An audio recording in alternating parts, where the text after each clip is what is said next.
اعوذ باللہ من الشیطان الرجیم بسم اللہ الرحمن الرحیم الحمد للہ رب العالمین بارئ الخلائق اجمعین ثم الصلاة والسلام والتحیۃ والاکرام علی سید الانبیاء والمرسلین الذی سمی فی السماء بأحمد وفی الارضین بأبی القاسم محمد اللہم صلی علی محمد وعلی محمد وعجل فرج وعلی اہل بیتہ الطیبین الطاہرین المعصومین الذین اذہب اللہ عنہم الرجس وطہرہم تطہیرا اللہم صلی علی محمد وعلی محمد لا سیما بقیت اللہ المنتظر روحی و ارواح العالمین لتراب مقدمہ الفداء واللعنۃ الدائمۃ الابدیۃ علی اعدائہم ملعونین من یوم عداوتہم الی قیام یوم الدین وبعد یوم الدین ورحمۃ اللہ علی محبیہم وشیعتہم وموالیہم اجمعین اما بعد فقد قال اللہ الحکیم بسم اللہ الرحمن الرحیم قال ربنا الذي اعطى كل شيء خلقه ثم هدى صلوات پڑھ لیں محمد و آل محمد کی ذات پہ اللہم صلی علی محمد و آل محمد وعجل فرج۔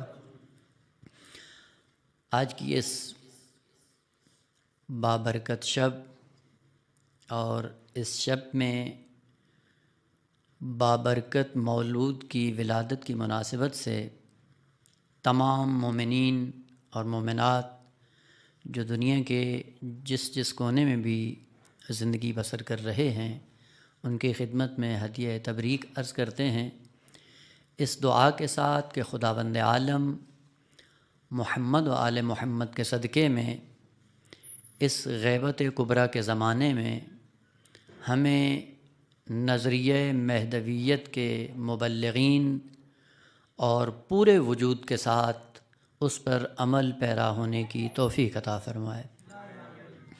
آپ ایک صلوات پڑھ لیں محمد و آل محمد کی ذات پہ، اللہم صلی علی محمد وعلی محمد وعجل فرجہ۔ آج کی شب کی مناسبت سے جس موضوع کا انتخاب کیا ہے کہ نظریہ مہدویت کے لیے ہم کیا کر سکتے ہیں اور نظریہ مہدویت کو باقاعدہ ایک نظریہ دینی کے طور پہ اس کے خد و خال جو اس غیبت کبریٰ کے زمانے میں ہر بشر کی ضرورت ہے اور ہر مسلمان کی ضرورت ہے بالعموم، اور ہر مذہب تشیع سے منسلک رہنے والوں کے لیے بالخصوص یہ ذمہ داری بنتی ہے کہ اس نظریے کو قرآن کے آئینے میں سمجھیں بھی صحیح اور اسی کی تبلیغ بھی کریں۔ لہذا مناسب سمجھا کہ ایک عمومی سی بحث اور گفتگو کا آغاز کیا جائے کہ جو قرآنی بھی ہے اور ساتھ ساتھ آج کی بشریت کی ضرورت بھی ہے، اور وہ ہے نظریہ مہدویت کہ جس کا عمومی رنگ اگر بیان کیا جائے تو وہ نظریہ امام و امت ہے۔ آپ نے دیکھا کہ خداوند عالم نے اپنی پوری کائنات کو خلق کرنے کے بعد اس پوری کائنات کو ان کے مقصد خلقت تک پہنچانے کے لیے ایک نظام کا انتخاب کیا کہ جو نظام ربوبیت کہلاتا ہے، اور نظام ربوبیت کے سائے میں یہ پوری کائنات اپنے مقصد کو پائے گی، اور خداوند عالم بھی اسی نظام ربوبیت کے سائے میں اپنی پوری مخلوقات کو ان کے مقصد حیات تک پہنچائے گی۔ اسی لیے حضرت موسیٰ علیہ السلام جب اپنا دینی فریضہ انجام دینے کے لیے فرعون کے دربار میں جاتے ہیں اور وہاں پہ پیغام توحید بیان کرتے ہیں، پلٹ کر فرعون یہ سوال کرتا ہے کہ تمہارا رب ہے کون، وہ کرتا کیا ہے؟ تو حضرت موسیٰ علیہ السلام ارشاد فرماتے ہیں، قال، حضرت موسیٰ علیہ السلام نے ارشاد فرمایا، ربنا الذی اعطی کل شیء خلقہ ثم ہدی، ہمارا خدا وہ ہے کہ جو سب سے پہلے پوری کائنات کو لباس خلقت عطا کرتا ہے اور لباس خلقت کے بعد ان کو مقصد خلقت تک پہنچانے کے لیے ربوبیت سے کام لیتا ہے۔ بس ربوبیت وہ نظام ہے کہ جس کے سائے میں ہر مخلوق اپنے مقصد حیات کو پا لیتی ہے، لیکن فرق اتنا ہے کہ بعض مخلوقات ایسی ہیں کہ جو اپنی ذات کے اندر ارادہ اور اختیار کے حامل نہیں ہوتے، اور خداوند عالم اپنی مرضی کے مطابق جو کمالات ان کی ذات کے ساتھ موضوع ہوتے ہیں ان کمالات تک ان کو خود پہنچا دیتا ہے، جسے ہم کہہ سکتے ہیں کہ وہ نظام ربوبیت تکوینی کہلاتا ہے۔ تکوین کے سائے میں جب مخلوقات کو ان کو مقصد حیات پہ پہنچایا جائے، یہ نظام ربوبیت تکوینی کہلاتا ہے۔ لیکن اسی نظام تکوینی ربوبیت کے سائے میں جب انسان جیسی مخلوق کو خلق فرمایا خداوند عالم نے، اور اس کے سامنے ایک مقصد رکھا، اور اس مقصد تک جانے کے لیے خداوند عالم نے تکوین کا سہارا نہیں لیا، بلکہ انسان کو مقصد حیات تک پہنچانے کے لیے نظام ربوبیت کا انتخاب کیا، لیکن نظام ربوبیت تشریعی کا انتخاب کیا۔ کا نظام ہم بیان کریں گے، انسان اپنے ارادے اور اختیار کے ساتھ چل کر اپنی منزل کمال کو پائے گا، اور اسی نظام ربوبیت تشریعی کا بہترین نام یا دوسرا اس کا متعادل نام نظام امام و امت ہے۔ اور جب تک انسان اس نظام امام و امت سے منسلک نہیں ہوتا، اپنے مقصد حیات کو نہیں پا سکتا ہے۔ اسی کو بیان کرنے کے لیے کہ نظام امام و امت کیا ہے، عربی کا یہ لفظ ہے امام اور امت اور کہ جس کا معنی ہم اردو میں ماں کرتے ہیں، عربی میں لفظ حمزہ میم میم، عرب اس کلمے کو وہاں پہ استعمال کرتا ہے جہاں پہ کسی شے کا مرجع ہو، بنیاد ہو، ریشہ ہو، جڑ ہو، یعنی کوئی چیز اگر کسی مرجع پر استوار ہو، کسی بنیاد پر قائم ہو اور اس کی جڑیں مضبوط ہو جو اس مرجع سے منسلک ہو جائے، اسی سے کلمہ امت، امام اور مشتق ہوتا ہے۔ لیکن آپ نے دیکھا ہوگا کہ اسی کلمے کے اندر جو دوسرا معنی بعض لوگوں نے کیا کہ وہ الگ سے معنی نہیں ہے، بلکہ اسی لفظ کا وہ پورا معنی جو عرب استعمال کرتا ہے دو ارکان پر مشتمل ہے۔ ایک، لفظ اور امام اور امت کے اندر ایک مرجع، ایک اصل، ایک ریشہ، بنیاد، جڑ کا ہونا ضروری ہے، اور دوسرا اس کے اندر قصد اور مقصود اور ہدف کا ہونا بھی ضروری ہے۔ اس لیے بعضوں کو یہ شاید جھانسا ہوا کہ کا معنی جو قصد ہے بے معنی ارادہ، وہ شاید الگ معنی ہے۔ نہ، اسی کلمے کی دو خصوصیات ہیں، امام یا امت ہمیشہ ایک مرجع سے وابستہ ہوں گے اور ایک ہدف اور مقصد کے تحت اپنی حرکت کو جاری رکھیں گے۔ پس امت بھی وہ ہے جس کا ایک مرجع ہے، اور امت وہ ہوتی ہے جس کا ایک مقصد ہے۔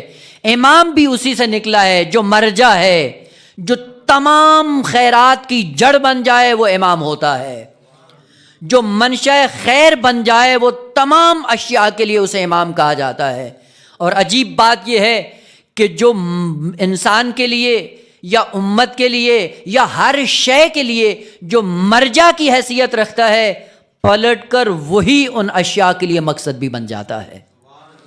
پس امام مرجع کے اعتبار سے پوری کائنات کے لیے مرجعیت کی حیثیت بھی رکھتا ہے، اور پلٹ کر امام پوری کائنات کے لیے مقصد کی حیثیت بھی رکھتا ہے۔ اور وہ امت کا فریضہ بنتا ہے کہ امت اپنے آپ کو اس مرجع سے بھی متصل کرے اور اس مرجع کو اپنا مقصود زندگی بھی بنا کر اس پہ ساری زندگی عمل پیرا ہو۔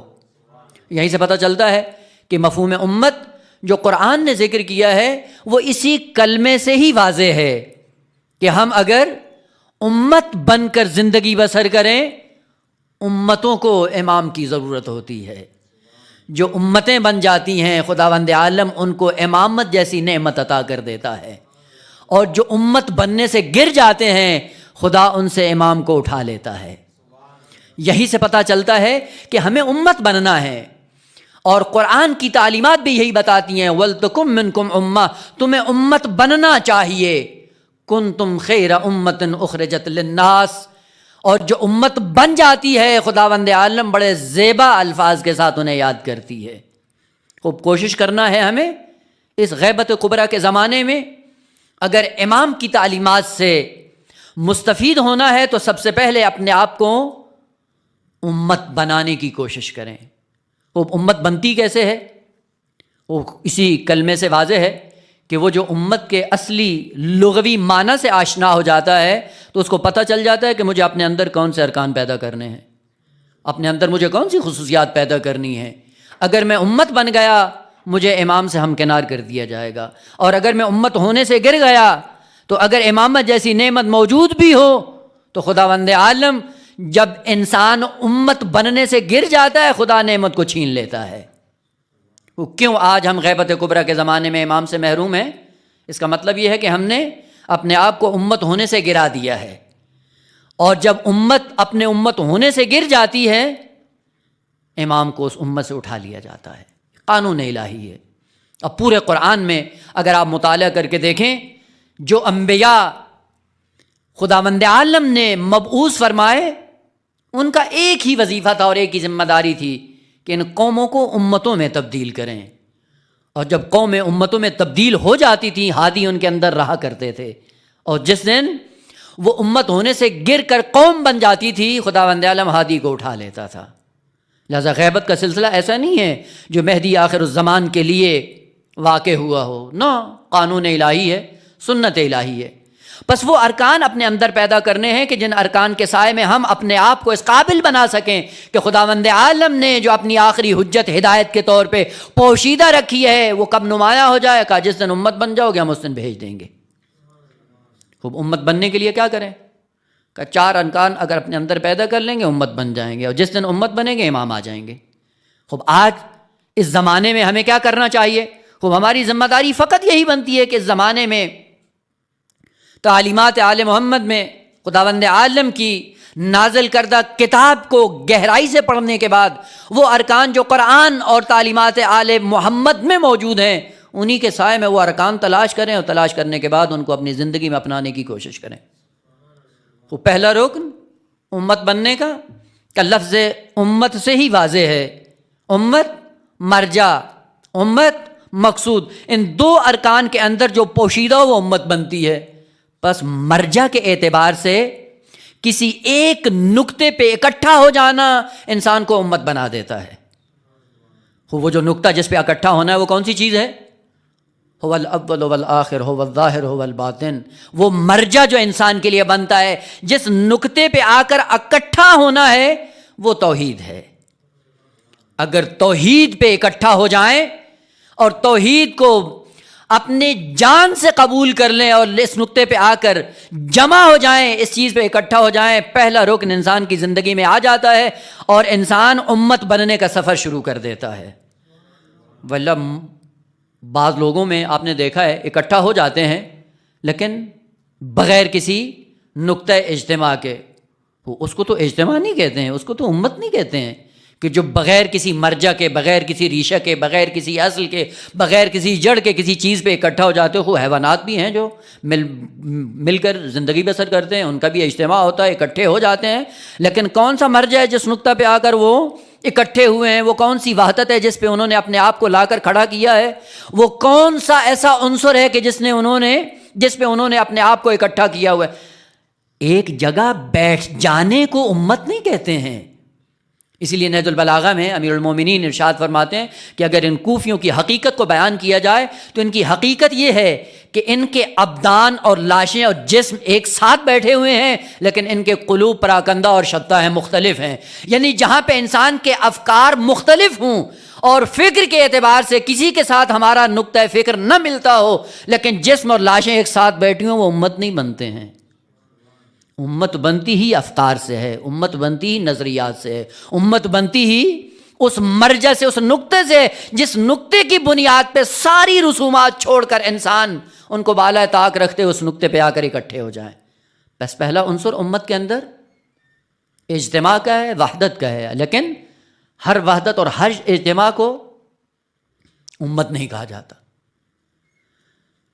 بس وحدت ہونی چاہیے، اور اس وحدت کے سائے میں انسان اپنے اندر امت کے ارکان پیدا کرتا ہے۔ نقطہ دوم جو انسان کو امت بنانے پہ اکساتا ہے اور امت بننے کے لیے مؤثر ثابت ہوتا ہے، وہ انسان کا مقصد اور ہدف ہوتا ہے۔ اگر مقصد ایک نہیں ہوتا تو یہ قومیں ہیں لیکن امت نہیں ہیں۔ ہم قوم بن کر جینا پسند کرتے ہیں لیکن امت بن کر جینا پسند نہیں کرتے۔ کتنی ایسی چیزیں ہیں ہماری زندگیوں میں کہ ہر ایک نے اپنے مقصد کو الگ سے بنایا ہوا ہے، اپنایا ہوا ہے، اور اپنانے کے بعد اپنے ڈگر پہ چل رہا ہے، لیکن کسی ایک مقصد پہ اکٹھے نہیں ہوتے۔ بس اصل کے اعتبار سے وحدت ہونی چاہیے، مقصد کے اعتبار سے بھی وحدت ہونی چاہیے۔ وہ مقصد ایک ہو۔ ان چیزوں کو جو ہم نے بنایا ہوا ہے، کہیں لسانی تعصب، کہیں قومی تعصب، کہیں علاقائی تعصب، کہیں جغرافیائی تعصب، اور انہی تعصبات کو، انہی خیالات کو، انہی اعتبارات کو ہم نے اپنا ترہ امتیاز سمجھ کر اس جھانسے میں زندگی بسر کر رہے ہیں کہ شاید ہم بہت بڑے دیندار ہیں۔ جب وحدت مقصد نہیں ہوتا وہ امت نہیں ہوتی۔ اسی لیے اسلام کے اندر جس چیز کو مقصد قرار دیا گیا ہے کہ وہ جب ایک نقطے پہ، یہ پوری بشریت جب اکٹھی ہو جائے گی اس ایک نقطے پہ، یہ امت بن جائے گی۔ جس دن امت بنے گی خدا امام کو بھیج دے گا۔ آج ہماری مشکل وہ جو مقصد ہم نے اپنایا ہوا ہے وہ ایسا نہیں ہے کہ جس کے بل بوتے پہ ہم امت بن سکیں۔ بس امت کے لیے مرجع کی وحدت ضروری ہے، مقصد کی وحدت ضروری ہے۔ البتہ لفظ بعض تشابہ لفظی کی بنیاد پہ ممکن ہے کہیں معنی و مفہوم میں تھوڑا بہت اوپر نیچے ہو جائیں، تو انشاءاللہ کوشش کروں گا کہ اس کو اسی نقطہ بیان کروں جو خود قرآن نے ذکر کیا ہے۔ خوب وحدت مبدا اور وحدت مقصد، خوب جس نقطے پہ آپ کو اکٹھا ہونا ہے، ایک ہونا ہے، وہ توحید ہے۔ مقصد کے اعتبار سے انا للہ و انا الیہ راجعون، مقصد بھی وہی ہے، مبدا بھی وہی ہے، اول بھی وہی ہے، آخر بھی وہی ہے۔ اور ہم نے اس آیت کو جو خداوند عالم نے نازل کی ہے اس بشریت کو امت بنانے کے لیے، اور بڑے افسوس کے ساتھ ہم اس آیت کا تلاوت ہی اس وقت کرتے ہیں جب دنیا سے چلا جاتا ہے۔ جب امت بننے کا وقت ہوتا ہے اس وقت اس آیت سے استفادہ نہیں کرتے۔ جب دنیا سے چلا جاتا ہے اور امت بننے کی فرصت اس سے چھین لی جاتی ہے، پھر اس آیہ مجیدہ کی تلاوت کرتے ہیں۔ گویا کہ ہم نے قرآن کو تقسیم کر دیا ہے کہ بعض ایسی آیات ہیں جو مردوں سے مختص ہیں، بعض ایسی ہیں کہ جو جشن میں پڑھی جائیں گی، بعض ایسی ہیں جو مصیبت کے وقت۔ یہ ساری آیات اس انسان کو، اس بشر کو قوم سے نکال کر امت بنانے کے لیے نازل کی گئی ہیں۔ اگر وحدت آ جائے اور وہ مقصد اور وہ ہدف جس پہ اکٹھے ہو جائیں، اور وہ ہدف بھی ہدف توحیدی ہو، یہ دوسرا رکن اس بشریت کے اندر پیدا ہو سکتا ہے۔ ہاں کہہ سکتے ہیں کسی حد تک یہ امت بننے کی طرف گامزن ہے۔ تیسرا رکن اس مبدا اور مقصد کے بیچ میں کا قوم سے نکل کر جب امت بننا ہے، ایک مقصد کی طرف گامزن ہونا ہے اور اس مقصد کو پانا ہے، تو مقصد کو بغیر حرکت کے پایا نہیں جا سکتا۔ وہ بعض لوگ ہوتے ہیں رکے ہوئے ہوتے ہیں، بیٹھے رہتے ہیں، جمود کا شکار ہو جاتے ہیں۔ جب ہاتھ پہ ہاتھ رکھ کے بیٹھ جاتا ہے تو وہ امت نہیں ہوتا، وہ قوم بن جاتا ہے۔ اور قوم کا ایک معنی وہ رکنا ہے، ٹھہراؤ ہے، کہتے بھی ہیں، سوال بھی کریں اگر کوئی خدا نخواستہ گھر پہ آ جائے تو پوچھتے ہیں بھائی صاحب کتنا قیام ہے؟ یہ قیام رکنے کے معنی میں ہے، جمود کے معنی میں ہے۔ اور قوم کا ایک معنی جس کے اندر جمود آ جائے وہ قوم بن جاتی ہے، اور جو قوم بن جائے وہ ریوڑ بن جاتی ہے، اور جو ریوڑ بن جائے وہ پلٹ کر امام کو نابود کر دیتی ہے۔ ہمیں قوم سے نکل کے امت بننا ہے، لیکن وہ امت جو قرآن نے بیان کیا ہے۔ اصل امت کے اندر اجتماعیت پوشیدہ ہے، اگر اجتماعیت کا عنصر اس سے لے لیا جائے یہ امت نہیں ہے۔ وَلْتَكُن مِّنكُمْ أُمَّةٌ، تمہیں امت بننا چاہیے، اور امت بن کر اللہ کی بارگاہ میں جانا ہے۔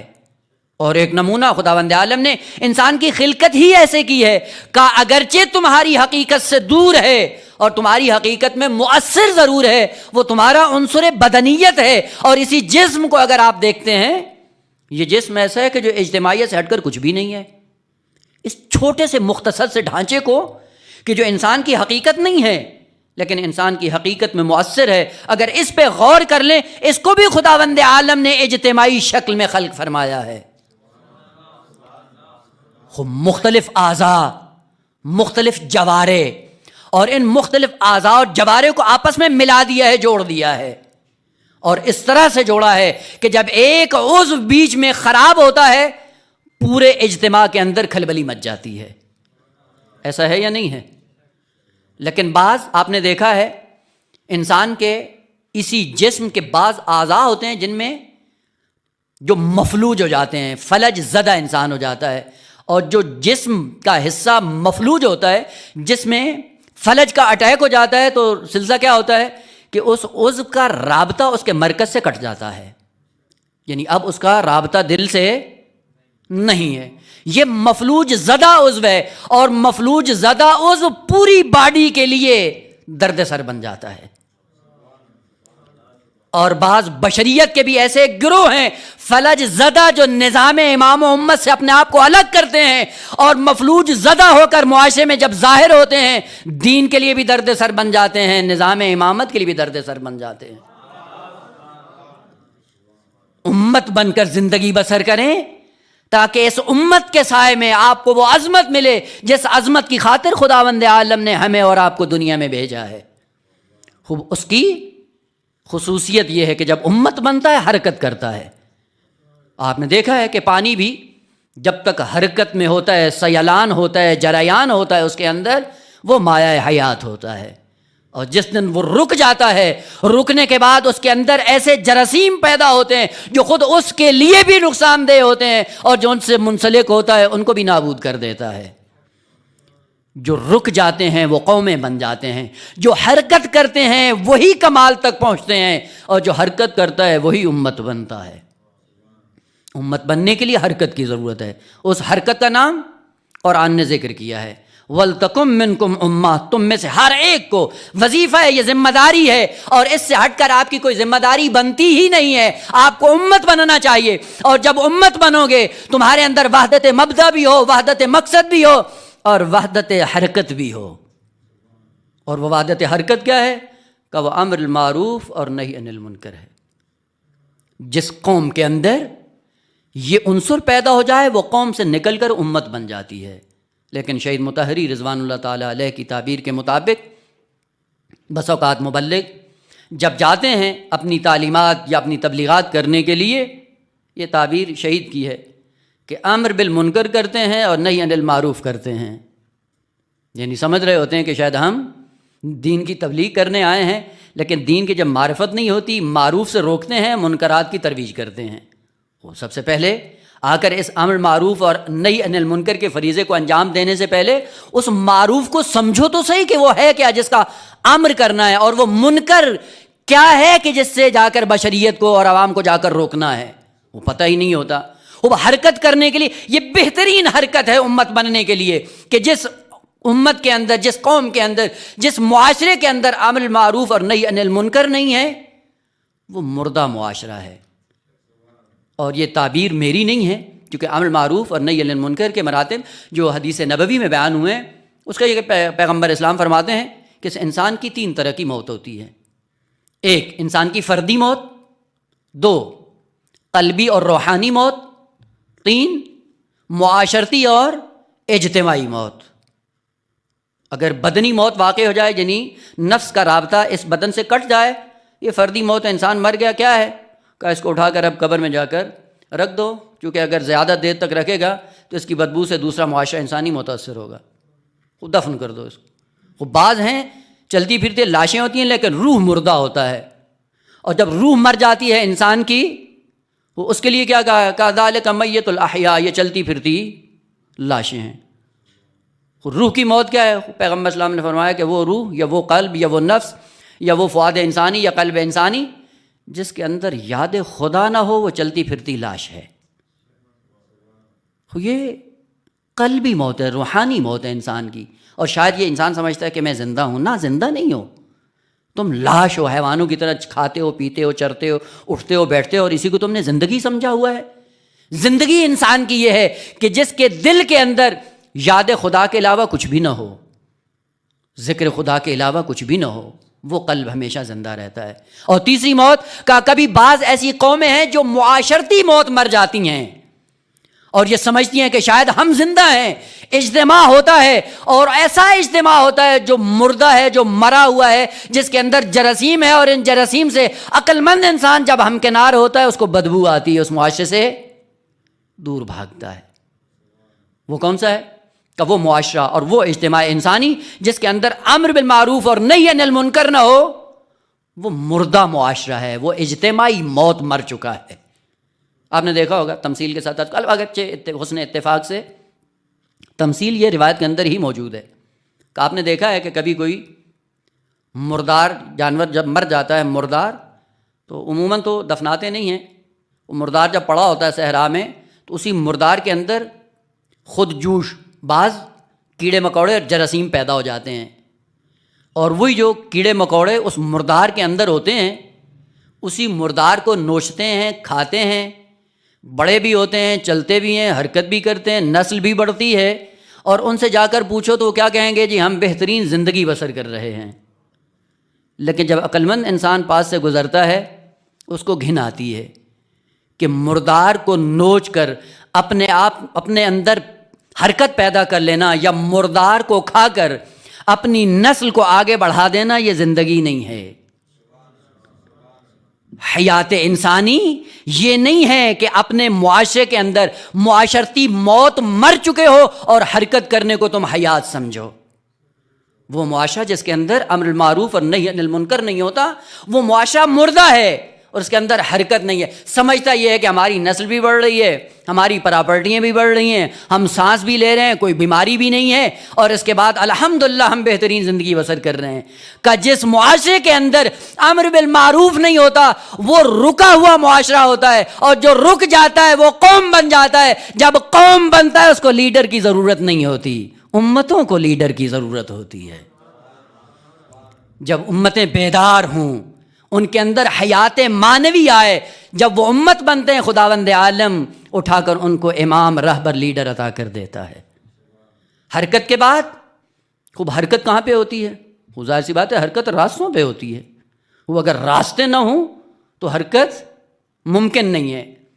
بس امت کا آخری رکن جس کو اپنے اندر پیدا کرنا ہے وہ راستہ ہے، کہ آج غیبت کبریٰ کے زمانے میں وہ راستہ معین کرنا ہے کہ جس راستے پہ وحدت کو اپنی زندگیوں میں اپناتے ہوئے جس کو طے کرنا ہے وہ پہلے معلوم تو ہو، وہ راستہ کون سا ہے جس پہ چلنا ہے۔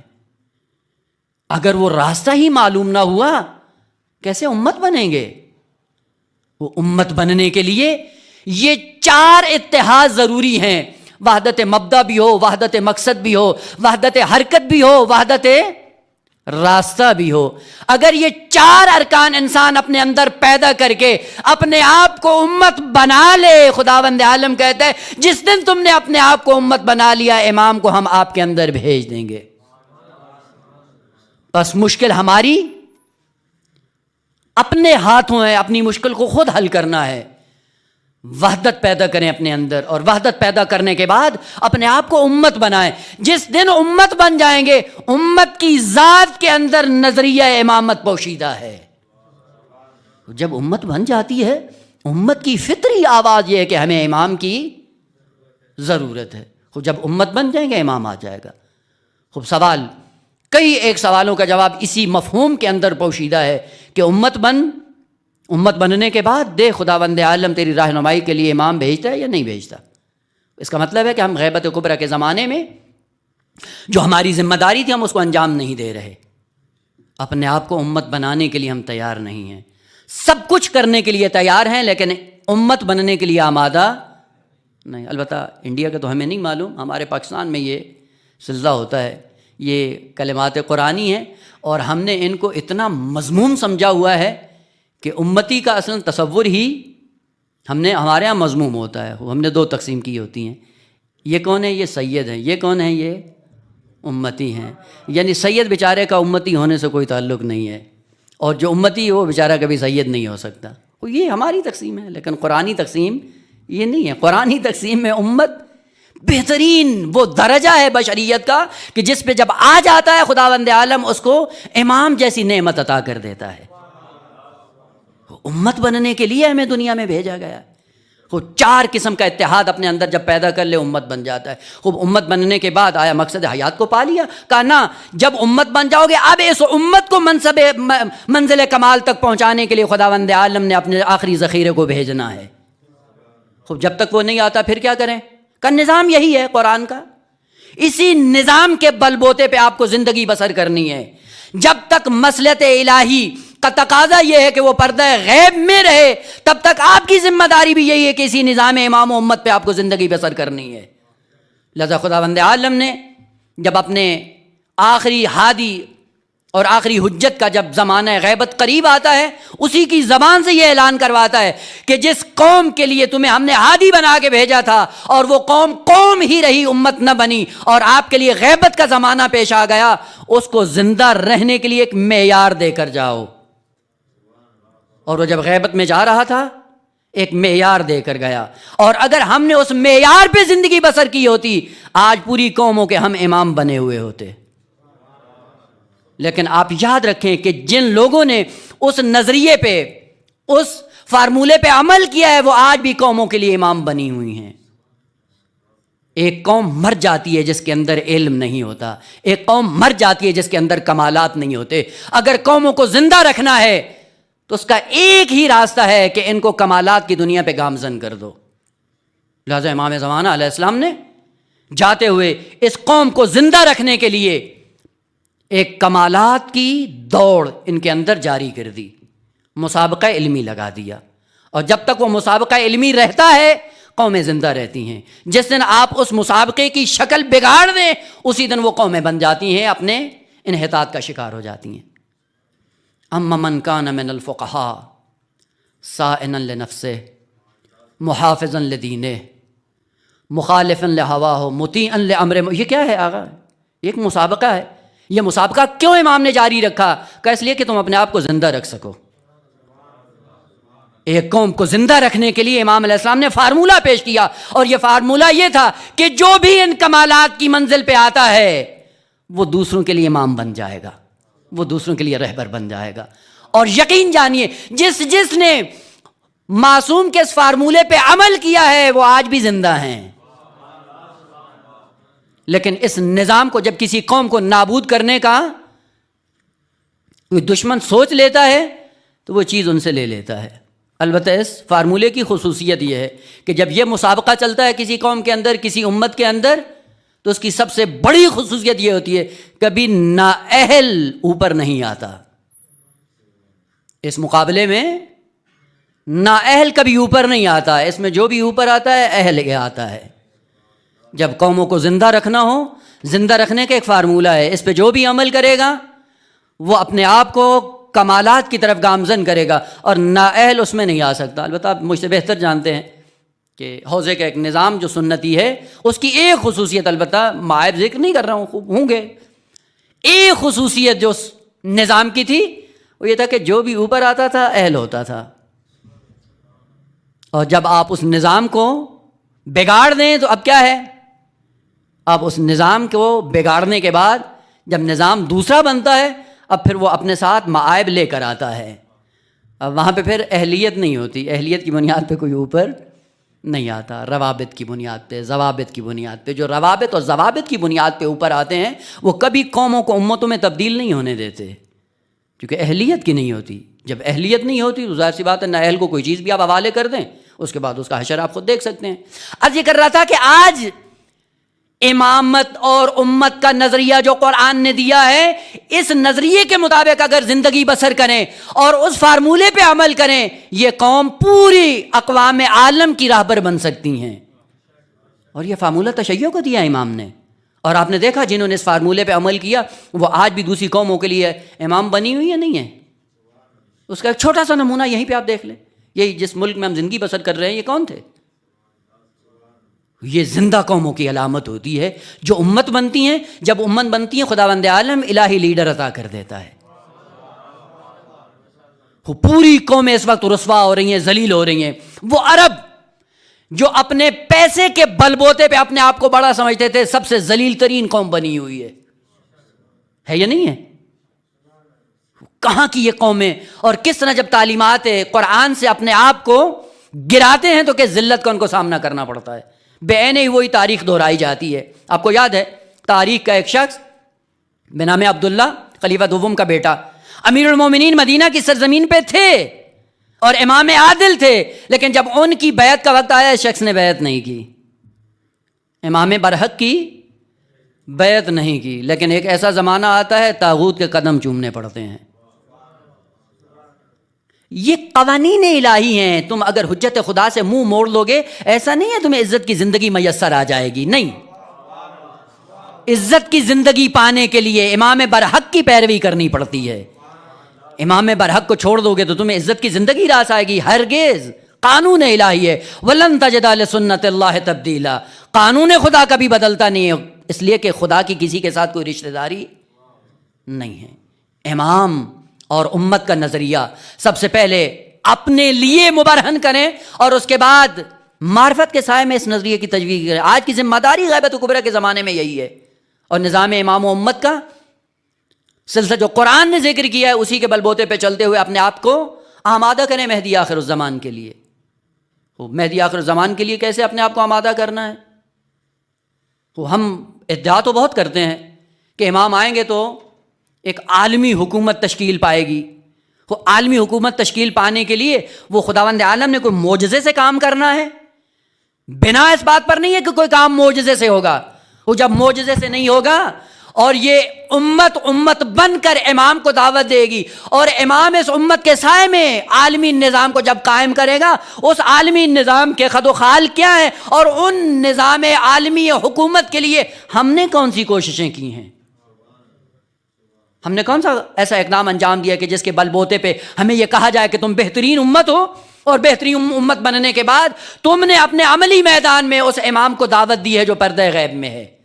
بھلے زبان سے الاجل کہہ دینا، کبھی کبھی یہ الاجل کہہ دینا جب بے معرفتی کے نتیجے میں ہوتا ہے الاجل کہنا، تو اس کا انجام یہ ہوتا ہے کہ یہی الاجل جو بغیر معرفت کے ہوتی ہے انسان کو امام کا قاتل بنا دیتا ہے۔ کوفہ والے کتنے تھے؟ ہزاروں کی تعداد میں خط لکھنے والے، اور ان کی زبان پہ الاجل کا نعرہ تھا لیکن بغیر معرفت کے۔ جب بغیر معرفت کے الاجل کہتا ہے، اسی امام کو جس کو بلاتا ہے اسی کا قاتل بن جاتا ہے۔ عالمی حکومت کا نظریہ کا فقط دو ادیان کے اندر پایا جاتا ہے، ایک تشیع کے اندر ہے اور دوسرا یہودیت کے اندر ہے۔ آپ جا کر ان کی تاریخ اٹھا کر دیکھیں وہ کیا کر رہے ہیں اور ہم کیا کر رہے ہیں۔ عالمی حکومت کا دعویٰ تو کرتے ہیں، وہ پوری دنیا پر ہماری حکومت ہوگی، اس پوری حکومت کے خد و خال معلوم نہیں، اور ان ارکان کو پیدا کرنے کے لیے ہم نے کبھی سوچا ہی نہیں۔ سوچنا تو بات کی بات ہے، پہلے تو پتہ ہی نہیں ہے کہ وہ ہیں کیا۔ وہ عالمی حکومت کے لیے کیا کرنا ہے؟ عالمی حکومت یعنی اس پورے خطہ ارضی پر ایک ہی حکومت ہوگی، اور وہ ایک حکومت یہودی کہتے ہیں وہ ہماری ہوگی، ہم شیعہ کہتے ہیں ہماری ہوگی۔ وہ ہیں کیا؟ وہ ارکان کیا ہیں؟ کہ سب سے پہلے امت بنو، امت بننے کے بعد ان ارکان کو اپنے اندر پیدا کرو کہ جن ارکان کے ہوتے ہوئے جب امام آئے تب پتہ چلے کہ یہ امت بنی ہوئی ہے، امت آمادہ ہے، تیار بیٹھی ہے۔ ہیں کیا؟ میں اختصار کے ساتھ، ٹائم تقریباً اختتام پہ ہے، عالمی حکومت کے لیے 4 ارکان کا ہونا ضروری ہے، اور آج ہمیں یہ سوچنا چاہیے کہ ہمارے اندر وہ ارکان ہیں یا نہیں ہیں۔ تو سب سے پہلا رکن عالمی حکومت کے لیے رہبر ایک ہونا چاہیے۔ اگر رہبر ایک نہیں ہے، عالمی حکومت کبھی بھی وجود میں نہیں آ سکتی۔ اور عجیب بات یہ ہے کہ اسی وحدت امام یا وحدت رہبر یا وحدت لیڈر کو ائمہ طاہرین نے لمحہ بہ لمحہ، قدم بہ قدم، فرصت کے ساتھ جیسے ہی ملتی ہے لوگوں کو ایک نقطے پہ اکٹھا ہونے کی دعوت دی ہے۔ وہ جب امام ایک نہیں ہوگا، رہبر ایک نہیں ہوگا، لیڈر ایک نہیں ہوگا، وہ قوم کبھی بھی عالمی حکومت کی صلاحیت نہیں رکھتی ہے۔ اور خدا شاہد ہے کہ تشیع کے اندر جو مرجعیت کی پاور تھی، جب تک وہ ایک تھی، قوم تشیع دوسری اقوام کے لیے امام بنی ہوئی تھی، اور جس دن سے یہ وحدت کا شرازہ بکھرا ہے اسی دن سے یہ ذلت سے ہمکنار ہونا شروع ہو گئی ہے۔ اگر خداوند عالم نے تمہیں راہبر ایک دیا ہے جو بابصیر دیا ہے، تو آپ کی کوشش یہ ہے کہ اسی وحدت کو برقرار رکھو، تب امت بنو گے۔ اور ہمیں امت بننا گوارا نہیں ہے، قوم بننا گوارا ہے۔ آپ کو پتہ ہے مرزا شیرازی کہ ایک طرف شرق کی طاقت اور دوسری طرف غرب کی طاقت، جب شرق و غرب ایک جگہ اکٹھا ہوا، اس مرجع عالی قدر جو وحدت رہبر کی شکل میں قوم تشیع کے اندر موجود تھا، ایک فتویٰ دیا اور شرق و غرب عالم کی طاقت زمین بوس ہو گئی۔ وحدت مرجع جب ہوتا ہے وہ قوموں کے اندر پاور کو جنم دیتا ہے۔ خوب عالمی حکومت کے لیے امام ایک ہونا چاہیے، رہبر ایک ہونا چاہیے۔ خوب آج بھی ہیں اسی دنیا کے اندر۔ وہ اگر خداوند عالم نے تمہیں یہ نعمت دی ہے رہبر اور لیڈر کی شکل میں، خوب اس کے مقابلے میں اسی طاقت کو کمزور کرنے کے لیے ہم صبح شام ایک کر دیتے ہیں۔ اور جو کفران نعمت کرتا ہے خداوند عالم ان کو چھوڑتا نہیں ہے، چونکہ قانون الہی ہے، قانون کے سائے میں انسان کو آگے بڑھنا ہے۔ وحدت رہبر۔ دو، وحدت قانون۔ قانون بھی ایک ہونا چاہیے، چونکہ اگر کئی ایک قوانین ہوں جن کے بل بوتے پہ آپ عالمی حکومت چلانا چاہیں نہیں چلا سکتے ہیں۔ لہذا آپ کو پتہ ہے، آپ جا کر دیکھیں یہودیت نے اقوام متحدہ سے ایک قانون پاس کروایا بنام نیو ورلڈ آرڈر، نظم نوین جہانی، اور وہیں پہ تصویب کرنے کے بعد کہا کہ پوری دنیا ذمہ دار ہے اس بات کی کہ اسی قانون کو فالو کریں۔ کیوں کریں بھائی؟ اس کا مطلب ہے وہ اپنے اہداف کی طرف بڑھ رہے ہیں اور ہم یہاں پہ بیٹھے ہوئے سوئے ہوئے ہیں۔ وہ قانون کو ایک بنانے میں، لیڈر کو ایک بنانے میں وہ ساری اپنی توانائیاں خرچ کر کے اپنے آپ کو اسی خواب کی طرف لے کے جا رہے ہیں جو یہودیت نے دیکھا تھا کہ ہم اقوام عالم کی راہبری کریں گے، اور بیچ میں ہم بیٹھے ہوئے ہیں کہ جن کا نظریہ یہ ہے کہ ہم عالمی حکومت بنائیں گے۔ عالمی حکومت بنانے کے لیے نظام بھی ایک ہوتا ہے، راہبر بھی ایک ہوتا ہے۔ ہم نے اس ایک راہبر کو ماننے کے لیے کون سے اقدامات انجام دیے ہیں، اور اس ایک قانون کو بیان کرنے کے لیے ہم نے کون سی کاوشیں کی ہیں۔ البتہ حسن اتفاق سے خداوند عالم نے کہا کہ یہ ہماری ذمہ داری ہے، لیڈر بھی ایک ہوگا اور وہ ہم دیں گے، قانون بھی ایک ہوگا وہ بھی ہم دیں گے، اس لیے کہ تمہاری بس میں نہیں ہے کہ تم اپنی فکر ناقص سے اپنا راہبر بھی چن سکو اور اپنے لیے قانون بھی بنا سکو۔ راہبر امام دے دیا، قانون کتاب قرآن دے دی، کہا یہ دو رکن وہ ہیں، کہا جو میں خود پورے کروں گا، لیکن امت کی ذمہ داری ان سے ہٹ کر دو رکن تمہیں خود اپنے اندر پیدا کرنے ہیں۔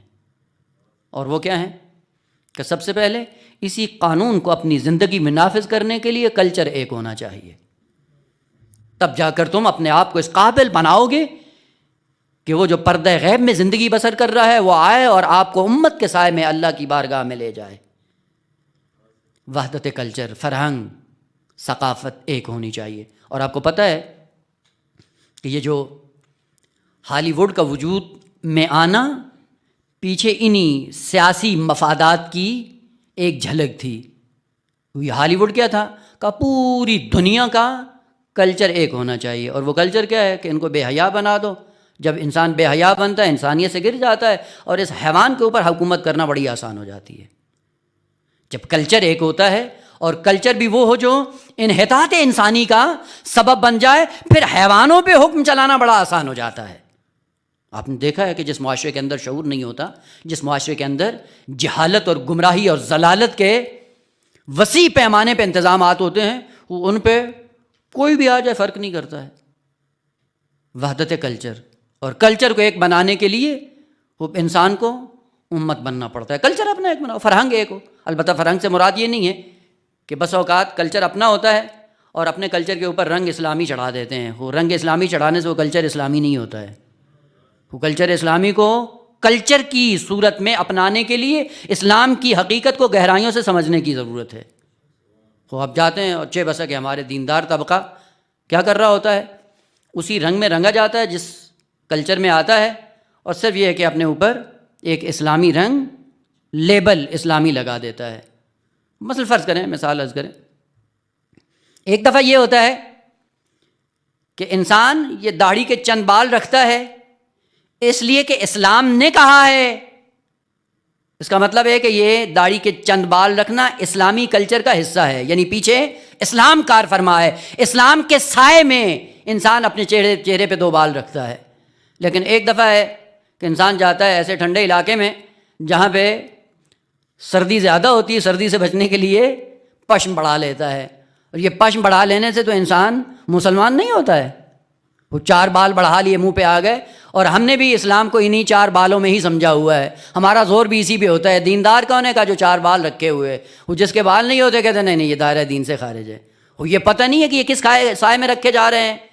اگر پیچھے اسلام کار فرما ہے, اسلام کو کلچر کے طور پہ اپنایا ہوا اور اسلام کے سائے میں یہ کام بڑھ رہا ہے, اس سے پتہ چلتا ہے یہ کلچر اسلامی ہے.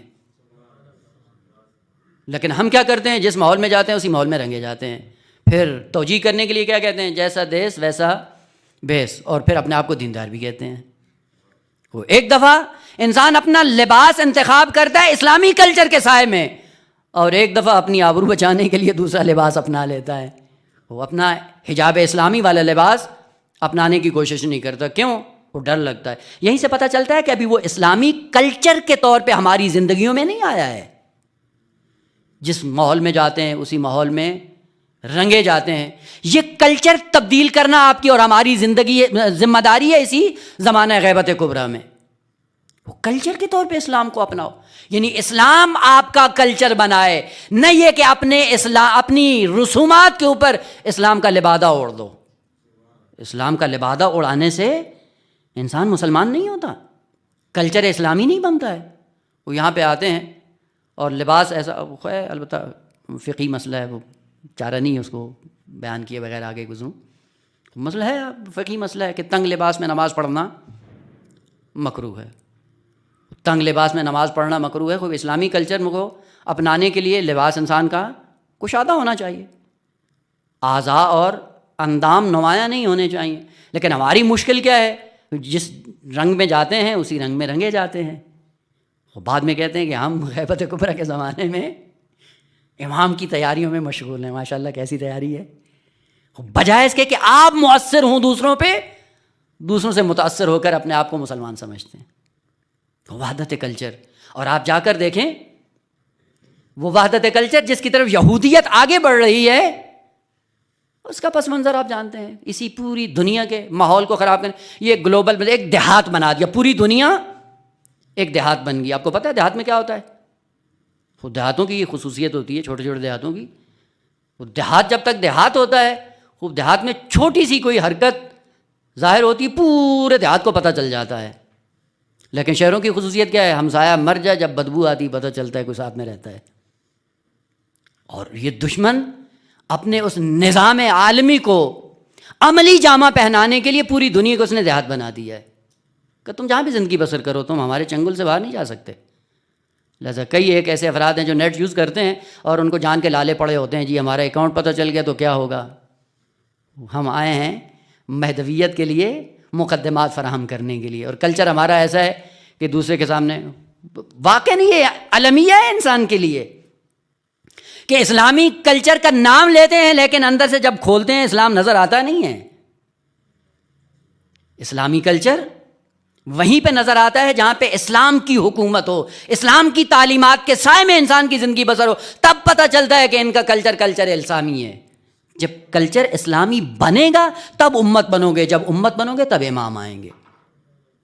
آپ نے سنا ہوگا وہ واقعہ ہمجری کا.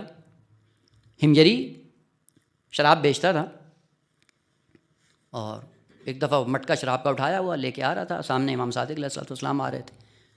ایک دم چونک گیا، مضطرب بھی ہو گیا، پاؤں میں ہچکچاہٹ آ گئی اور بیچارہ کانپنے لگ گیا۔ امام جیسے جیسے نزدیک آتے ہیں اب اس کے اضطراب میں اضافہ ہوتا جا رہا ہے۔ امام بالکل جب سامنے آئے تو کہتے ہیں ہمجری کیا ہے؟ اب وہ ایک دم بیچارہ بخلا سا گیا اور کہتا ہے مولا دودھ ہے۔ امام نے کہا ذرا ہاتھ پہ ڈالو، دودھ ہے تو ہم بھی دیکھیں کیا ہے۔ یعنی جیسے ہی ہو کہا یہ ڈالو ذرا کیا ہے۔ مثلاً فرض کریں آج اس وقت اگر امام آ جائیں اور کہیں ہاں بھائی جو مہدویت کا دم بھرتے تھے ذرا موبائل چیک کرائیں کیسا ہے، لاک لگا ہوا ہے یا نہیں ہے۔ وہ پہلے تو ہوتا ہے لاک لگا ہوتا ہے، لاک لگے ہونے کے بعد کیا ہوتا ہے اس میں وہ مٹکا ہے جو ہم نے ہاتھ میں اٹھایا ہوا ہے۔ امام آ کر اگر پوچھیں ہاں بھائی کیا ہے ذرا دکھاؤ، ہمت ہوگی دکھانے کی؟ کہا دکھاؤ ذرا کیا ہے، ڈالو ذرا ہاتھ پہ کیا ہے۔ جب ہاتھ پہ حکم تھا خود ڈالا تو واقعاً دودھ تھا۔ پلٹ کر امام نے کہا کہ ہمجری تمہارے زمانے کا امام کون ہے؟ بڑے اطمینان کے ساتھ کہتا ہے میرے زمانے کا امام وہ ہے جو اپنے چاہنے والے کی بے عزتی برداشت نہیں کرتا اور شراب کو دودھ میں تبدیل کر دیتا ہے۔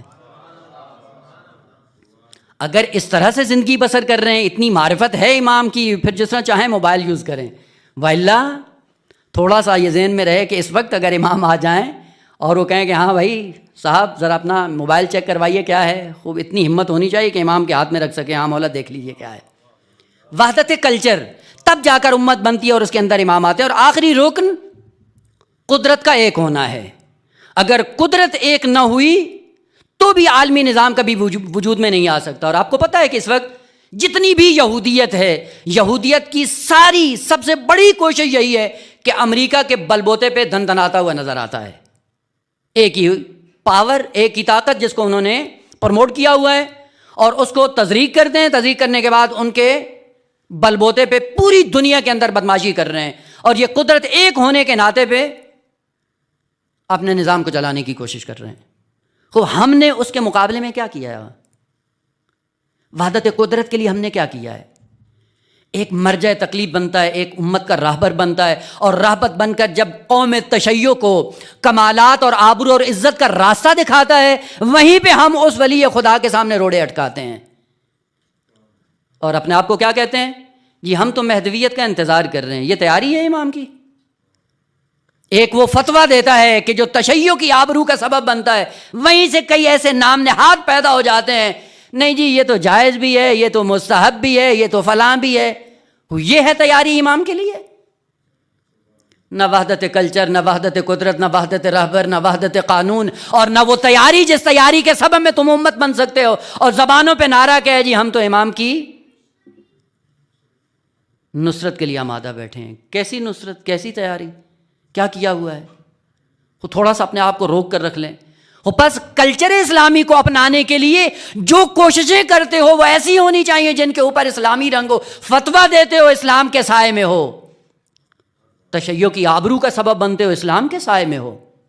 اور بڑے افسوس کے ساتھ آخری بات اور آپ کی زحمت تمام، کہ ہم نے اسلامی دنیا کے اندر ایک ایسی تقسیم کر رکھی ہے کہ وہ تقسیم ایسا ایسا قوموں کو کئی ایک گروہوں میں بانٹتی چلی جا رہی ہے، اور جب تک ایک نقطے کی طرف نہیں آ جاتے اس وقت تک یہ امت بننے کے قابل نہیں ہے۔ ایک تقسیم جو رائج ہے ہمارے اندر، ہم نے کی ہوئی ہے۔ قرآن کچھ کہتا ہے، ہم کچھ کہتے ہیں۔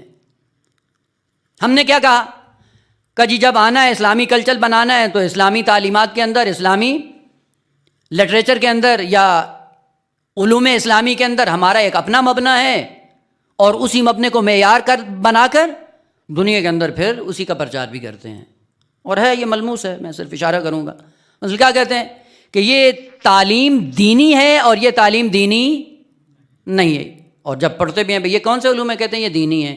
اچھا وہ کون سے ہیں کہ وہ دنیاوی ہیں۔ خود ہم نے تقسیم کی، دینی علوم کی اور دنیاوی علوم کی۔ خوب اس کا نتیجہ کیا ہوا؟ کلچر اسلامی دو حصوں میں تقسیم ہو گیا، اور جب کلچر تقسیم ہوتا ہے لوگ بھی تقسیم ہو جاتے ہیں، جب لوگ تقسیم ہوتے ہیں وحدت ختم ہو جاتی ہے۔ اور معیار جو ہم نے بنایا ہوا ہے وہ کیا ہے کہ جی حوضے میں آ جاؤ، ضرب یضرب پڑھ لو تو یہ کیا ہے؟ علم دین ہے۔ لیکن اگر ادھر چلے گئے اور سائنس پڑھی، ٹیکنالوجی پڑھی، میڈیکل پڑھا تو یہ کیا ہے؟ دنیاوی ہے۔ اور پھر ہم اس پہ پابرجا بھی ہوتے ہیں۔ ہوتا ہے یا نہیں ہوتا؟ یہ کی ہے تقسیم ہم نے، یہ نہیں کی ہے، ہم نے کی ہوئی ہے۔ وہ حوضے میں آتے ہیں جی کہاں گئے ہیں جی دینی علوم پڑھنے گئے ہیں، وہ کیا کر رہے ہوتے ہیں یہ بات کی بات ہے، لیکن وہ جو بیچارہ باہر پڑھ رہا ہوتا ہے وہ کیا ہے، وہ تو دنیاوی تعلیم میں غرق ہے جی، وہ تو دنیاوی تعلیم پڑھ رہا ہے۔ وہ یہ معیار جو ہم نے بنا لیا ضربہ یضربہ کو میڈیکل سے جدا کر دیا کہ یہ تعلیم ہے دینی اور وہ تعلیم ہے دنیاوی، اس کے نتیجے میں ہوگا کیا کہ یہ امت بڑھ جائے گی، وہ جو دین کو اپنانا چاہ رہا ہے وہ بھی نہیں اپنائے گا۔ وہ پھر معیار کیا ہے؟ قرآن فرماتا ہے وَأَعِدُّوا لَهُم مَّا اسْتَطَعْتُم مِّن قُوَّةٍ، وہ اپنے آپ کو آمادہ کرو دشمن کے مقابلے میں۔ ایک عالمی حکومت کے لیے اپنے آپ کو آمادہ کرنا ہے تو عالمی حکومت کے لیے اپنے آپ کو آمادہ کرنے کے لیے معیارات بھی وہ اختیار کرو جو قرآن نے ذکر کیے ہیں، وہ بیان نہ کرو جو آپ نے اپنے خود سے بنائے ہوئے ہیں۔ وہ ہم نے ضربہ یضربہ کو دین بنا دیا، میڈیکل سائنس کو ہم نے دنیا بنا دی، لیکن اس چیز سے غافل ہو گئے کہ دینی علوم وہ ہوتے ہیں جو دین کے ارتقاء کا سبب بنتے ہیں، اور دنیاوی علوم وہ ہوتے ہیں جو دنیا بٹورنے کا ذریعہ بنتے ہیں۔ یہ عین ممکن ہے کہ میڈیکل پڑھ کے شخص دیندار ہو اور ضربہ یضربہ پڑھ کے انسان دنیا دار ہو۔ علوم دینی کی تقسیم جو اسلام نے کی ہوئی کہ وہ علوم دینی ہیں جو دین کے لیے مفید ہوں، وہ علوم دینی ہوتے ہیں جن سے دین کو ارتقاء ملتا ہے، اور وہ علوم جو انسان کی دنیا سنوار دیں، وہ بے شک ضربہ یضربہ ہو یا اصول فقہ ہو یا چہ بسا قرآن اور حدیث کی تعلیمات ہوں۔ اگر قرآن اور حدیث کی تعلیمات سمجھ کر انسان اپنے پیٹ کا خیال رکھ رہا ہے تو یہ دنیا دار ہے، اور وہ میڈیکل پڑھ کے بھی اگر معرفت امام زمانہ کو دل میں سما کر اپنے آپ کو آمادہ کیے ہوئے کہ جب وہ امام آئے گا تو کہیں نہ کہیں مجھ سے کام لے گا، وہ دین کے راستے پہ گامزن ہے۔ اس دعا کے ساتھ کہ خداوند عالم ہمیں یہ توفیق دے کہ اس غیبت کبریٰ کے زمانے میں اپنے آپ کو امت بنانے میں کامیاب ہو سکیں۔ الہ العالمین محمد و آل محمد کے صدقے میں ہم جس مقصد کے لیے اپنے دیار وطن کو چھوڑ کر اس دیار غربت میں آئے ہیں، الہ العالمین آل محمد کے صدقے میں ہمیں اس مقصد میں کامیاب اور کامران ہونے کی توفیق عطا فرما۔ الہ العالمین محمد و آل محمد کے صدقے میں دنیا میں رہتے ہوئے ہمیں مکتب اہل بیت کو صحیح معنوں میں سمجھنے، سمجھ کر عمل پیرا ہونے اور اسی مکتب کی ترویج کرنے والوں میں شمار قرار دے۔ الہ العالمین محمد و آل محمد کے صدقے میں جو بھی علماء صلحاء جنہوں نے اس آئین کو ہم تک پہنچانے میں جتنی سختیاں برداشت کی ہیں، اگر وہ زندہ ہیں ان کو طول عمر بابرکت عطا فرما، اور اگر وہ دنیا سے جا چکے ہیں الہ العالمین ان کو اہل بیت کا مہمان قرار دے۔ الہ العالمین محمد و آل محمد کے صدقے میں ہمیں امام کے ظہور کے مقدمات کو فراہم کرنے والوں میں قرار دے۔ الہ العالمین محمد و آل محمد کے صدقے میں اس نظام اسلامی کے بنیان گزار امام خمینی کے درجات میں اضافہ فرما۔ الہ العالمین محمد و آل محمد کے صدقے میں جو لوگ بھی اس نظام کے ارتقاء کے لیے دنیا کے جس جس کونے میں مصروف عمل تھے اور جام شہادت نوش کر گئے، الہ العالمین ان کو سید الشہداء کا مہمان قرار دے۔ الہ العالمین دنیا کے اندر جو بھی نظام اسلامی کی تشکیل کے لیے جس حد تک کوشاں ہیں، الہ العالمین ان کی توفیقات خیر میں اضافہ فرما۔ الہ العالمین محمد و آل محمد کے صدقے میں دنیا میں محبت اہل بیت اور آخرت میں شفاعت اہل بیت سے بہرہ مند فرما۔ اپنی آخری حجت کے ظہور میں تعجیل فرما، ہمیں ان کے آوان اور انصار میں قرار دے۔ ربنا تقبل منا انک انت السمیع العلیم بجاہ محمد و آلہ الطاہرین، صلوا علی محمد و آل محمد۔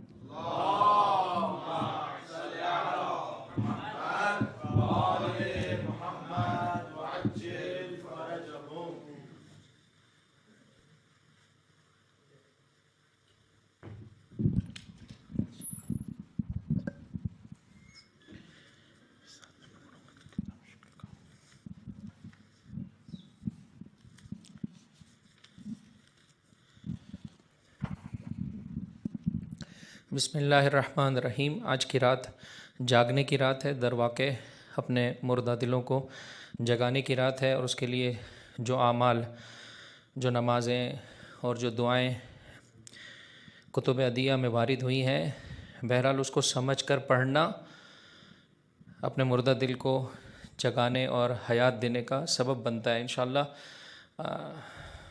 دو اعمال کو بجا لایا جا رہا ہے، اس امید کے ساتھ کہ اور زیادہ معرفت کے ساتھ اور فکر کے ساتھ ان کلمات کو اپنی زبان پر جاری کرنے کی توفیق پروردگار متعال کی بارگاہ سے طلب کریں گے۔ پہلے مرحلے میں آج کی شب کی مناسبت سے زیارت سید الشہداء اور مولا آقا کی میلاد اور ولادت کی شب کی مناسبت سے انشاءاللہ زمانے کے امام کی زیارت، اگر کربلا کو انسان اپنی نگاہوں کے سامنے رکھے، بہتر طریقے سے اپنے زمانے کے امام کی معرفت کو حاصل کرے گا، اور جیسے کہ آپ نے سنا جتنا اس سلسلے میں کوشش کرے گا مولا آقا کے ظہور کے اسباب کی فراہمی کر سکے گا۔ دلوں کی بیداری کے لیے بلند آواز سے درود پڑھتے محمد اور ان کی آل پر، اللہم صلی علی وآل محمد وعجل فرجہم۔ نیمہ شعبان کی مناسبت سے زیارت سید الشہداء قربۃ اللہ۔ بسم اللہ الرحمن الرحیم۔ السلام علیک یا ابن رسول اللہ، السلام علیک یا ابن خاتم النبیین، السلام علیک یا ابن سید المرسلین، السلام علیک یا ابن سید الوسیین، السلام علیک یا ابا عبد اللہ، السلام علیک یا حسین بن علی، السلام علیک یا ابن فاطمۃ سیدتی نساء العالمین، السلام علیک یا ولی اللہ وابن ولیہ، السلام علیک یا صفی اللہ وابن صفیہ، السلام علیک یا حجت اللہ وابن حجتہ، السلام علیک یا حبیب اللہ وابن حبیبہ، السلام علیک یا سفیر اللہ وابن سفیرہ، السلام علیک یا خازن الکتاب المسطور،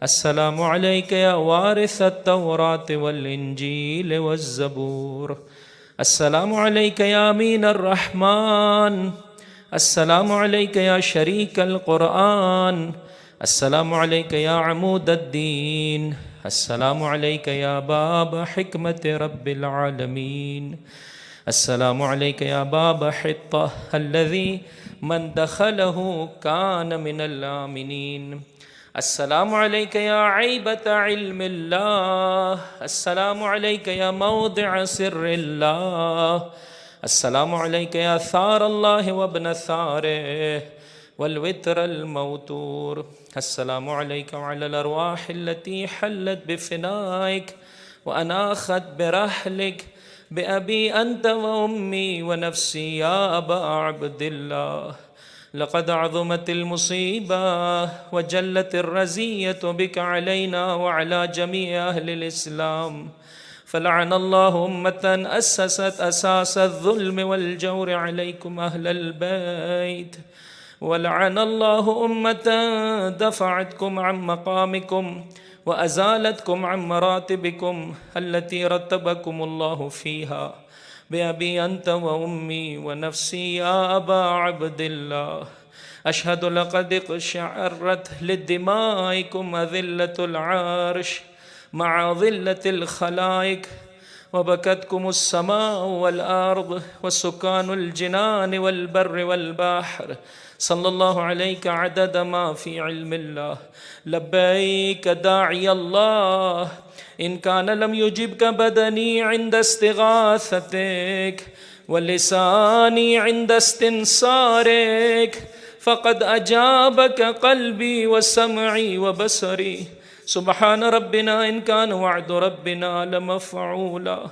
أشهد أنك طهر طاهر مطهر من طهر طاهر مطهر، طهرت وطهرت بك البلاد، طهرت وطهرت بك البلاد، وطهرت أرض أنت بها وطهر حرمك، أشهد أنك قد أمرت بالقسط والعدل ودعوت إليهما، وأنك صادق صديق، صدقت فيما دعوت إليه، وأنك ثار الله في الأرض، وأشهد أنك قد بلغت عن الله وعن جدك رسول الله وعن أبيك أمير المؤمنين وعن أخيك الحسن، ونسحت وجاهدت في سبيل الله وعبدته مخلصا حتى أتاك اليقين، فجزاك الله خير جزاء السابقين، وصلى الله عليك وسلم تسليما. اللهم صل على محمد وآل محمد،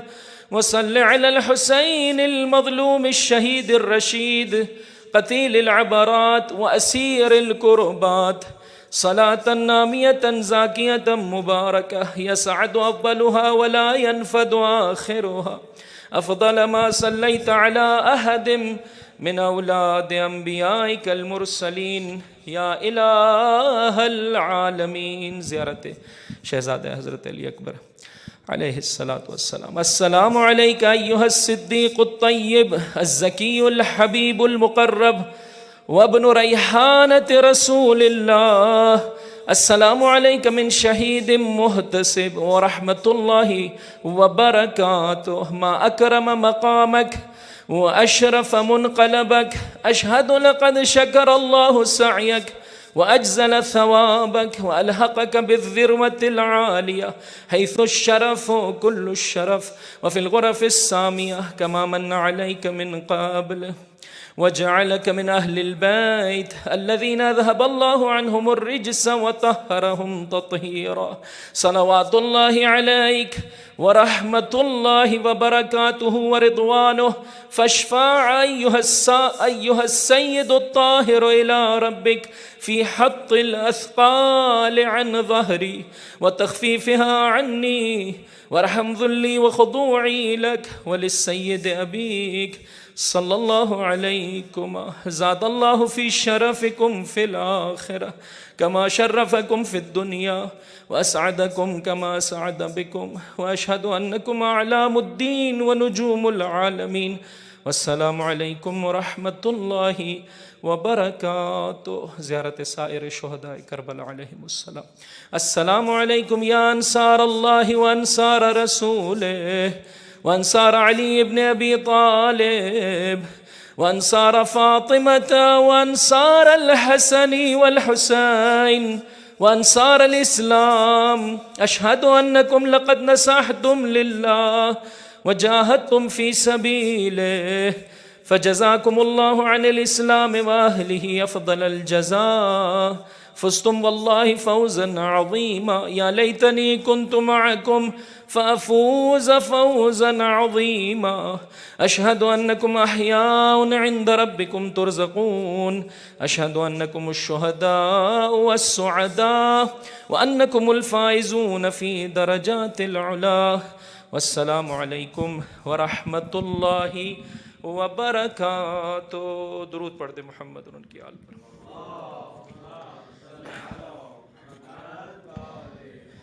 آج کی شب زمانے کے امام کی ولادت کی شب ہے، بہرحال اسی اعتبار سے زیارت آل یاسین کی تلاوت کی جا رہی ہے قربتاً الی اللہ. بسم اللہ الرحمن الرحیم. سلام علی آل یاسین. السلام علیک یا داعی اللہ و ربانی آیات. انشاءاللہ زمانے کا امام واقعاً میرے اور آپ کی زندگی میں آ جائے، اور یہ اللہ جل کی صدائیں فقط لفظ اور زبان پر نہ ہو، انسان کے پورے وجود سے مولا آقا کے انتظار کی آوازیں بلند ہو رہی ہوں. السلام علیک یا باب اللہ و دیان دین. السلام علیک یا خلیفۃ اللہ و ناصر حق. السلام علیک یا حجت اللہ و دلیل ارادت. السلام علیک یا تالی کتاب اللہ و ترجمانا. السلام علیک فی آناء لیلک و اطراف نہارک. السلام علیک یا بقیت اللہ فی ارضہ. السلام علیک یا میثاق اللہ الذی اخذہ ووکدہ. السلام علیک یا وعد اللہ الذی ضمنہ. السلام علیک ایہا العلم المنصوب والعلم المسبوب والغوث والرحمة الواسعة وعدا غیر مکذوب. السلام عليك حين تقوم السلام عليك حين تقعد السلام عليك حين تقرأ وتبين السلام عليك حين تصلي وتقنط السلام عليك حين تركع وتسجد السلام عليك حين تهلل وتكبر السلام عليك حين تحمد وتستغفر السلام عليك حين تصبح وتمسي السلام عليك في الليل إذا يغشى والنهار إذا تجلى السلام عليك أيها الإمام المأمون السلام عليك أيها المقدم المأمول السلام عليك بجوامع السلام أشهدك يا مولاي أني أشهد أن لا إله إلا الله وحده لا شريك له وأن محمدًا عبده ورسوله لا حبيب إلا هو وأهله وأشهدك يا مولاي أن عليا أمير المؤمنين حجته والحسن حجته والحسين حجته وعلي بن الحسين حجته ومحمد بن علي حجته وجعفر بن محمد حجته وموسى بن جعفر حجته وعلي بن موسى حجته ومحمد بن علي حجته وعلي بن محمد حجته والحسن بن علي حجته وأشهد أنك حجة الله أنتم الأول والآخر وأن رجعتكم حق لا ريب فيها يوم لا ينفع نفسا إيمانها لم تكن آمنت من قبل أو كسبت في إيمانها خيرا وأن الموت حق وأن ناكرا ونكيرا حق وأشهد أن النشر حق والبعث حق وأن الصراط حق والمرصاد حق والميزان حق والحشر حق والحساب حق والجنة والنار حق والوعد والوعيد بهما حق يا مولاي شقي من خالفكم وسعد من أطاعكم فاشهد على ما أشهدتك عليه وأنا ولي لك بريء من عدوك فالحق ما رضيتموه والباطل ما أسخطتموه والمعروف ما أمرتم به والمنكر ما نهيتم عنه فنفسي مؤمنة بالله وحده لا شريك له وبرسوله وبأمير المؤمنين وبكم يا مولاي أولكم وآخركم ونصرتي معدة لكم ومودتي خالصة لكم آمین آمین. کہ اس کے بعد بہرحال آج کی شب کی خوبصورت ترین دعا ہے کہ انسان خدا کی بارگاہ میں کیا کچھ طلب کرے کہ اپنے طور پر انشاءاللہ پڑھنے کی سعادت حاصل کیجیے گا. آخر میں اہم ترین دعا دعائے سلامتی امام زمان عجل اللہ تعالی فرجہ الشریف. بسم اللہ الرحمن الرحیم. بلند آواز سے اللہم کل ولیک الحجت ابن حسن صلواتک ہے وعلی آبائے فی هذه الساعة وفی کل ساعة ولیا وحافظا وقائدا وناصرا ودلیلا وعینا حتی تسکنہ ارضک طوعا وتمتعہ فیہا طویلا برحمتک یا ارحم الراحمین. وصلی اللہ علی محمد واہل بیتہ الطیبین الطاہرین. اللہ صلی اللہ